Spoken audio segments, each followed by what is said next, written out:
temos colocado para a vida dos nossos queridos irmãos da igreja uma pequena mensagem diária, falando da Escritura Sagrada, da Palavra de Deus. Assim eu não perco o calor de vocês, o contato de vocês, não é? E essa vida pastoral que nós temos no dia a dia, aos domingos, no encontro com a SAF, com o PH, com os adolescentes, com os jovens, com os corais. A gente não perde este link, este vínculo, tá bom? Então eu queria ler com vocês o Salmo de número 90. E queria trabalhar durante algumas mensagens sobre esse Salmo. Diz assim Moisés também é um salmista: Senhor, Tu tens sido nosso refúgio de geração em geração. Antes que os montes nascessem e se formassem a terra e o mundo, de eternidade em eternidade, Tu és Deus. Tu reduzes ao homem o pó e dizes: tornai filhos dos homens, pois 1000 anos aos teus olhos são como a vigília da noite, são como um vento que passa.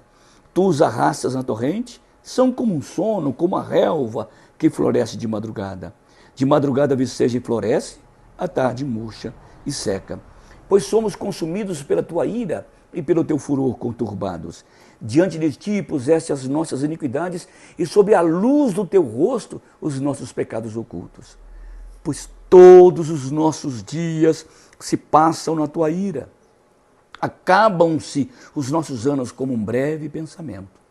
Os dias da nossa vida sobem a 70 anos, ou em havendo vigor a 80. Neste caso, o melhor deles é canseiro e enfado, porque tudo passa rapidamente e nós voamos. Quem conhece o poder da tua ira, segundo o temor que te é devido? Ensina-nos a contar os nossos dias, para que alcancemos um coração sábio.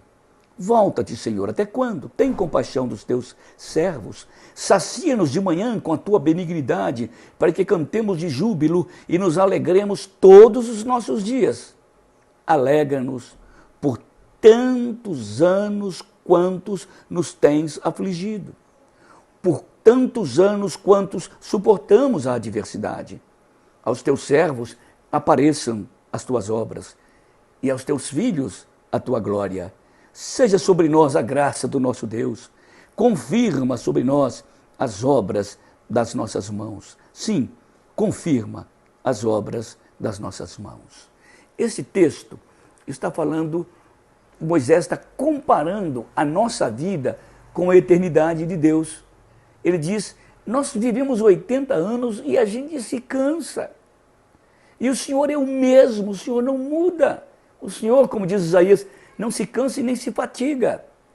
Que coisa interessante, meus irmãos, Moisés se colocar face a face com Deus. E ele olha a eternidade em eternidade. O que significa isso? Eternidade em eternidade.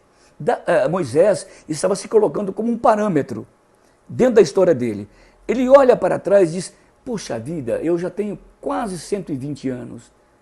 E depois de 120 anos para trás, Deus ainda existia. Mais 120 anos para trás, Deus existia. Então Moisés está olhando a eternidade dele para trás. E aí, ele olha o tempo dele para frente e diz: se eu ficar 121, ele existe. Se eu ficar 122, se eu ficar milhões, ele existe. Então, Deus ele é eterno daqui para trás, ele é eterno daqui para frente. Essa era a sensação que que Moisés estava tendo. Que se ele olhasse para trás, Deus nunca tinha fim. Se ele olhasse para frente, Deus nunca ia ter fim.